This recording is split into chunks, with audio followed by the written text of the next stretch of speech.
When to hire in your small business. So I have made massive mistakes doing this one wrong, and I'm going to teach you how to do it right.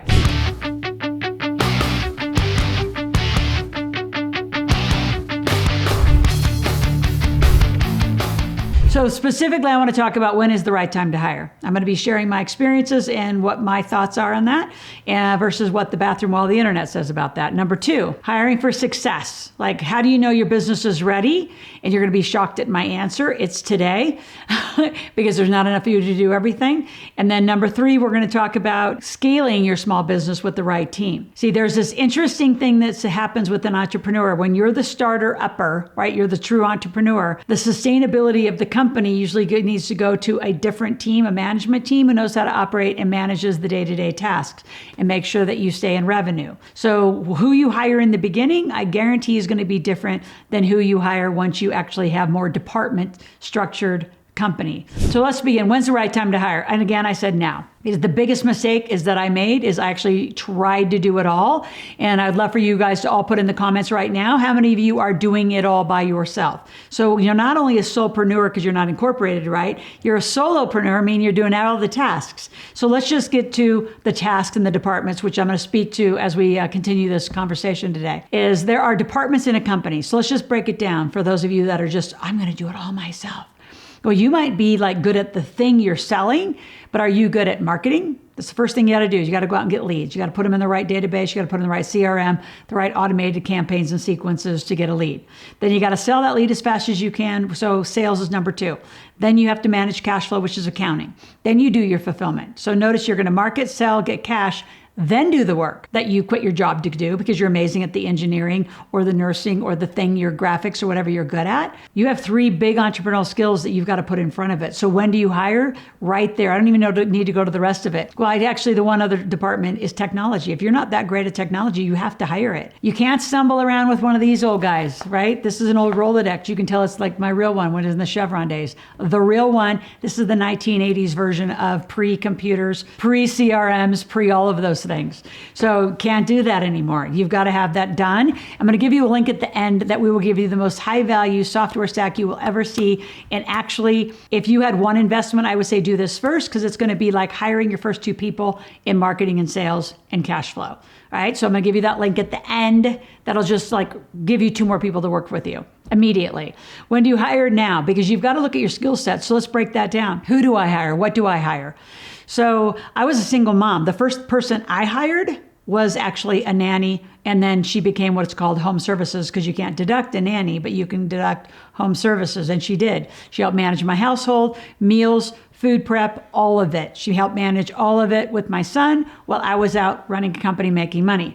Now, I did that all out of a home office for a while, and then I moved into an office really, really soon because I knew I needed to grow a team.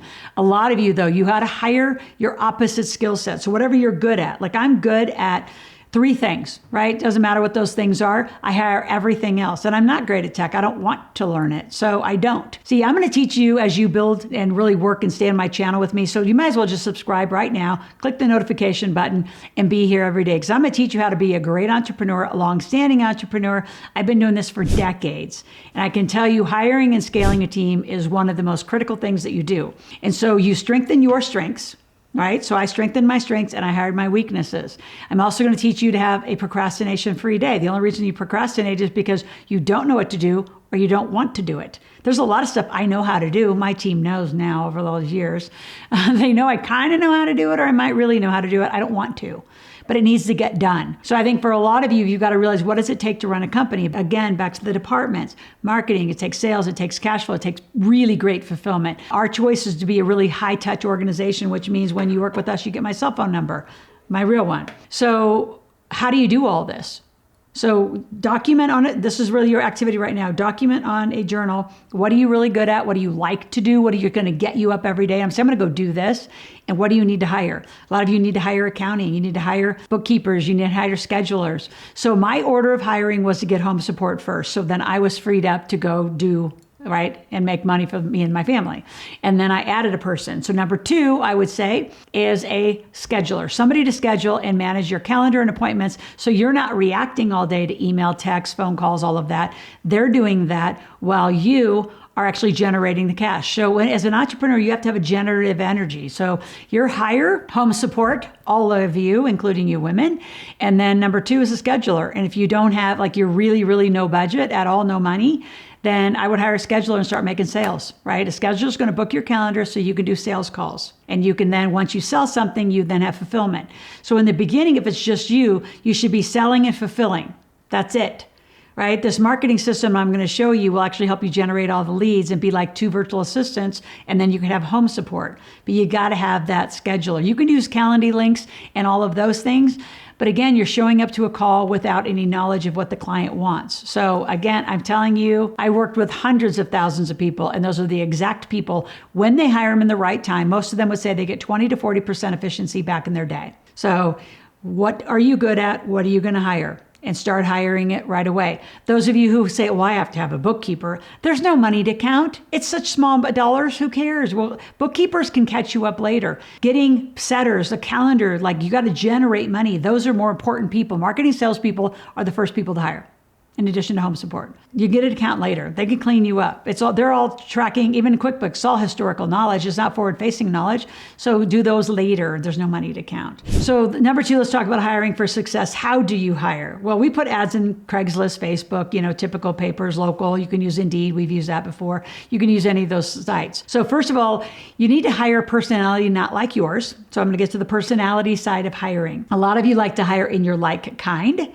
And then you get in trouble because they're coming to work with you, get knowledge from you, and then go be on their own. Like, I don't bring people onto our team that want to be their own. Like, when I say own entrepreneur, they want to drive a different revenue stream than supporting the enormity of this revenue stream.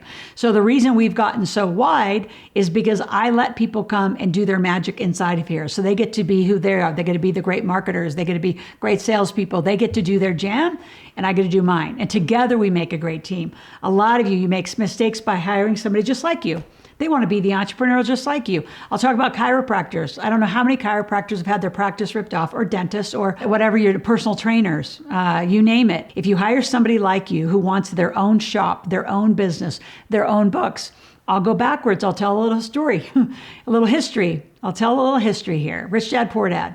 Why did the Rich Dad, Poor Dad advisor team break up? In my opinion, because we all wanted to be front-facing. We all wanted to be our own experts. And there was no space because Robert was the only expert on the team. So we all end up leaving. If you look at us, I become amazingly successful. Keith Cunningham's always been amazingly successful. Dolph DeRoos, Diane Kennedy, Garrett Sutton, you name it. We're all on our own because we all wanted to front-face being authors.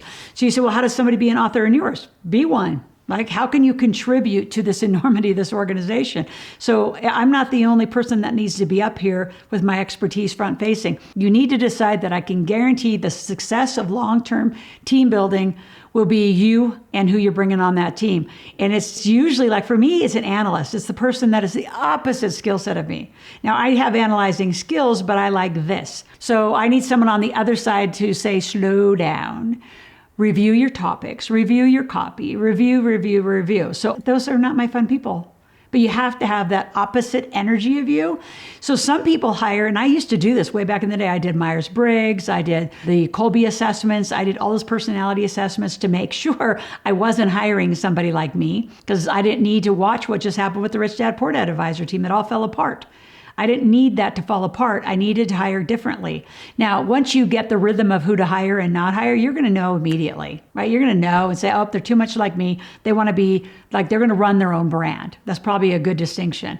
If they want to just be a great chiropractor and come crackbacks, perfect. That's all you want. You want people who can fulfill, right? You want people who can do that and don't want to come out here and be the entrepreneur up front. So the last thing I want to give you before I leave, and again, share this with other people. Like those of you, that are becoming entrepreneurs, share it with the group of people that you're around. You are like the 5 people next to you, and your family needs to know who you're becoming. I think a lot of you, as you put on your entrepreneur hat, you don't share with your families, your kids, that life's going to change. I'm going to become an entrepreneur, which means I don't just get up, go to work, come home. We aren't in that routine anymore. We're in a different routine. Like as an entrepreneur, 2 things I would say as an entrepreneur. Entrepreneurs talk to entrepreneurs. Entrepreneurs generally don't brainstorm, mentor, or talk to employees. I talk to employees because they're my client. I don't do that. Entrepreneurs talk to entrepreneurs. And we live an integrated life, right? So there's no off switch to us. right? Now you're going to manage your time. You're going to time block your time, your energy blocking, I call it, and have trainings, have meetings, grow your team, know where you want to go. See, in the beginning, I hired people who actually had pretty broad skill sets. When you get into departments, like right now we have, dozens of people working on our team. So we have a marketing department, we have sales, we have accounting. Until you have departments and it's really you overseeing all of them, you're going to have more of a scrappy entrepreneurial energy with you in the beginning. But then you are going to have people that, a lot of those kind of people, they're good for you individually. Like I'm speaking exactly about a woman that I know. Her name's Shannon, actually. She's out there, she's watching. But she was amazing in helping me do the startup. But then when it came to teams and departments, it didn't work in the team energy. So she's a great starter-upper. She's not the big team, long-standing, management team and team meetings and all of those kinds of things. So know where you're going. You got to guide it. You got to lead it. I would love to mentor you to do it. So go to AskLoral.com. I'm a transparent book. I'll tell you anything, what I did right, wrong, and interesting, and tell you the lessons, which is the mentor's guide, is to keep you from costly mistakes, give you this amazing thing called their Rolodex, and help you move very quickly because of our experience. So go to AskLoral.com, talk to one of our team members. Love to help you. Love to help you hire. We know how to do it. I've been doing it for decades. I've run 82 to 100 person teams at Chevron, and this organization's been up to about 152, I think, at the height when we had massive sales teams. So hire your first person, get some home help, and get a scheduler. Talk to you tomorrow.